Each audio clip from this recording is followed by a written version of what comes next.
I just learned a cool trick in Excel that I want to share and also save for later. So imagine you are working in an Excel spreadsheet and you've got a couple of columns, say part description, and the width of the text is actually wider than the column. So one of the common tricks that most people know, is that you can double click the little spacer between the B and the C, and that will actually auto fit that column. But you can, and this is what's cool to me, what I just learned, you can right click on sheet tab name, click View Code.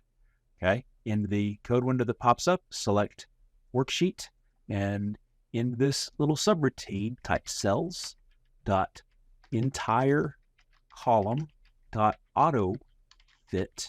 And this command right here will automatically make that work. So say you've got a part description that says this is a um, iPad Pro 12-inch with M2 processor. I don't know what